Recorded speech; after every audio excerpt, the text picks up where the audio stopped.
கேஎன்ஆரோட பையன் போய் நிர்மலா சீதாராமன் பார்க்குறாங்க.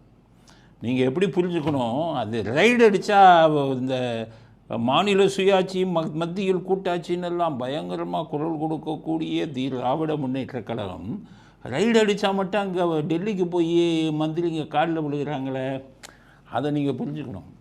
இதே G2 ரைடு அடித்தாங்க இன்கம் டேக்ஸு. ஸ்டாலின் டெல்லிக்கு போய் டெல்லி ஏர்போர்ட்டில் நிர்மலா சீதாராமனை சந்திச்சுட்டு வந்தார். ஏன் காலில் விழுகணும்? Raid, income tax raid. எங்கே? G2 யாருது? இவங்க குடும்ப கம்பெனிங்கிறது எல்லாத்துக்கும் தெரியும். துரைமுருகன் வீட்டில் ரைடு அடித்தது, உடனே துரைமுருகன் டெல்லிக்கு போனார். எதுக்கு? காலில் விழுக.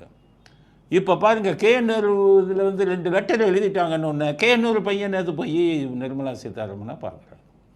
என்ன சொல்லி பார்க்குறாரு? ஏதோ ஒரு சட்டப்பை இது பற்றி அவர்கிட்ட சொல்லணுமா? பாருங்கள், யாரை நம்மெல்லாம் எப்படி ஏமாத்துறான் அரசியல். சட்ட விதிகளில் மாற்றம் வரணுங்கிறத நிர்மலா சீதாராமன்ட்டு போய் விவாதிச்சாராம், ஊரில் ஏமாத்துறது. ஸோ எங்கள் அப்பாவை காப்பாற்றுங்க, ஆயிரக்கணக்கான கோடி எங்கள் அப்பா அடித்தது உண்மை, காப்பாற்றுங்கன்னு காலில் விழுவதற்காகத்தானே போயிருப்பார். நிர்மலா சீதாராமன் அதை ரைட்டாக சொல்கிறார். எப்படின்னா, திமுகவங்கெல்லாம் அமைச்சர்கள்லாம் எம்எல்ஏ எல்லாமே அவருக்கு மெசேஜ் அனுப்புகிறாங்களாம்.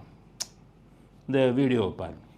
நான் ஒவ்வொரு முறையும் பேசிட்டு தான் இருக்கேன், எவ்வளவு நம்ம கொடுக்குறோம், எவ்வளவு கொடுக்கல, எல்லா ஸ்டேட்டுக்கும் எப்படி கொடுத்துருக்கோம். எனக்கு பிரைவேட்டா சில மெம்பர் கிட்ட, அதாவது ஆளுங்கட்சி, இங்க இருக்கக்கூடிய ஆளுங்கட்சி கிட்ட இருந்து மெம்பர் கிட்ட இருந்து நான் பேர் எடுக்க விடும்போது அவங்க கிட்ட இருந்து மெசேஜ் வருது, நன்றிங்க, வேலை வாய்ப்பு திட்டம் இருக்கு பாருங்க, கிராமப்புற வேலை வாய்ப்பு திட்டம், மன்ரேகா, அதுக்கும் பணம் கொடுத்துருக்கோம். ஓ நன்றி, அந்த பணம் வந்துருச்சு. பிரைவேட்டா எனக்கு நன்றி, பப்ளிக்கா இது. என்ன சொல்றாரு? திமுக அமைச்சர்கள் இவங்கெல்லாம் மெசேஜ், மேடம் ரொம்ப நன்றி மேடம். எதுக்கு? அரசாங்கத்தில் திட்டத்துக்கு பணம் ஒதுக்கி இருக்கீங்க. அரசாங்கத்துக்கு அவர் பாவம் நிர்மலா சீதாராமன் வெளில சொல்லலை, எல்லாம் ரெக்கமெண்டேஷன். அங்கே போகிற உடனே மேடம் நன்றி மேடம், சின்ன சின்ன ரெக்கமெண்டேஷன் நிறையா போகும், நன்றி மேடம் அப்படிம்பாங்களாம். ஆனால் அவர் செஞ்சு கொடுத்தோடனே வெளியில் திட்டுவாங்களாம், அதையும் அவர் சொல்கிறார். ஆனால் இங்கே பார்த்தீங்கன்னா காலில் அப்படியே விழுந்துருவாங்க அப்படின்னு அவரே சொல்கிறார். ஆக காலில் விழுகிறது வெளில சொல்ல மாட்டாங்க. அதுதான் திராவிட கலாச்சாரம்.